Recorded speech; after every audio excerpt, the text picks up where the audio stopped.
এসে দেখে যাও ভালোবাসারই মরণ। আমি বেতারে এনলিস্টেড হলাম, ওটাও প্রথমে কিন্তু নজরুল সঙ্গীতের উপরে। হ্যাঁ, এরপরে আমি আধুনিকে এসেছি। তারপরে বেতার থেকে আবার টেলিভিশনে এনলিস্টেড হলাম, এরপরে আমি ফিল্মে। আপনার এক ভক্ত বলেছেন যে আপনার এই যে সঙ্গীত জীবনটা যেন কখনো থেমে না যায়, আপনি সঙ্গীত চর্চা যেন অবশ্যই করেন এবং বেশি বেশি করে তাদের মতো এই যে এত বড় ফ্যান আপনার, তাদের জন্য আপনি যেন গানটা গেয়েই যান। আমি তো মানে গান ছাড়া থাকতে পারি না, আসলে এটা আমার মনে হয় যে রক্তের মধ্যে মিশে গেছে। মানে আপনি যেহেতু অনেক আগে থেকে সঙ্গীতের সাথে আছেন, এটা চালিয়ে যাওয়া উচিত। আমরা আরো ভালো ভালো গান আপনার কাছ থেকে আশা করছি। হ্যাঁ, আমারও খুব ইচ্ছে যে আরো ভালো ভালো গান করার। আপনার জার্নিটা নিয়ে শুনতে চাই, একদম প্রথম।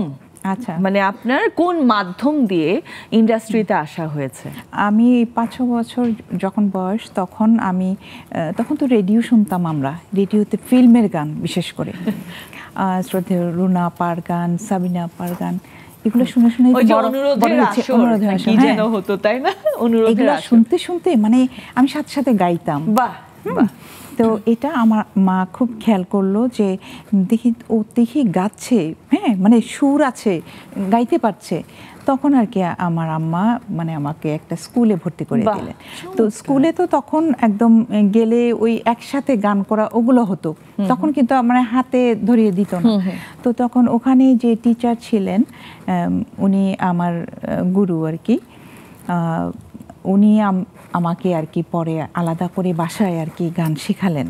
আচ্ছা, হ্যাঁ, তো উনি আর কি গান শেখালেন এবং বললেন যে ও অনেক ভালো করবে।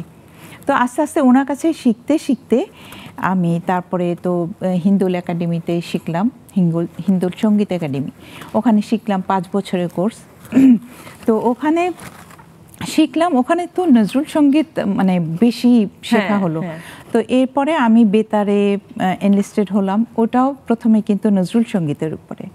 হ্যাঁ, এরপরে আমি আধুনিকে এসেছি।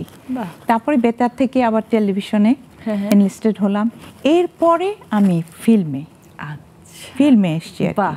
বাহ, কেমন লেগেছে যখন আপনি মানে এই যে বলছিলাম মানে একটা বড় পরিসরে আসলে কাজ করার মজাই আলাদা। আপনি যখন ওই যে বললাম যে ছোটবেলায় আমি যে গান শুনতাম না, তখন আর কি আমি মানে গান শুনতে শুনতে খুব মানে ইচ্ছে করতো যে ইস, আমি যদি কয়েকটা গান যদি আমি ফিল্মে গান করতে পারতাম, তাহলে মানে আমার জীবন ধন্য হয়ে যেত।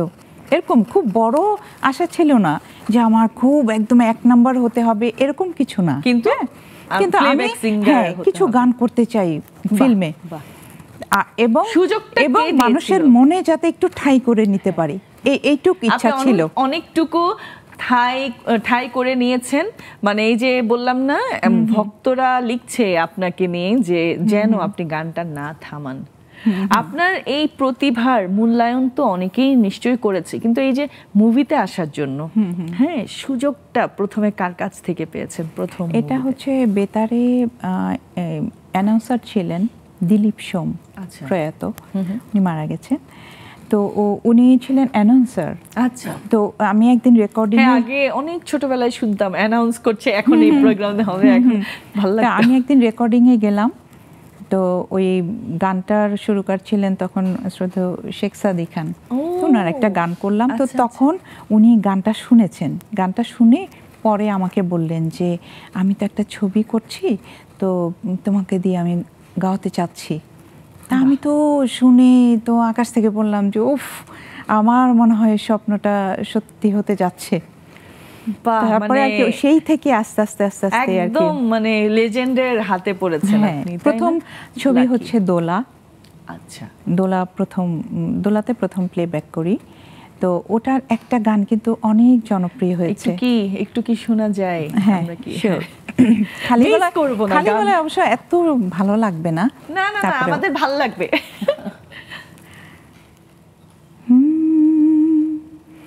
তুমি একবার এসে দেখে যাও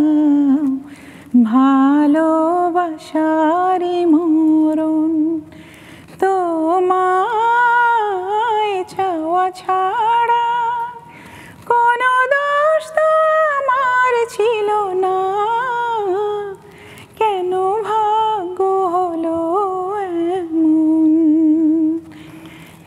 একবার এসে দেখে যাও ভালোবাসারই মরণ। এটাতে লিপসিং করেছিল মৌসুমী। ও আচ্ছা, এত সুন্দর করেছে। তো আমি আবার মনে হচ্ছিল সেই গাচ্ছে। সেই গাছে। তো আমাদের আবার এরকম হতো যে শুটিং এর সময় আমাদেরকে ইনভাইট করতো। হ্যাঁ, তো ওই শুটিং দেখতে গিয়েছিলাম। তো দেখে মানে তখন মনে হচ্ছিল যে আল্লাহ, এটা কি আমি গিয়েছি? মনে হচ্ছে যে মৌসুমী গাচ্ছে। মানে ও এত ভালো পারফর্ম করেছে। হ্যাঁ, মানে সিনেমার গানের যে পুরো মনে হচ্ছে যে ওই গাচ্ছে।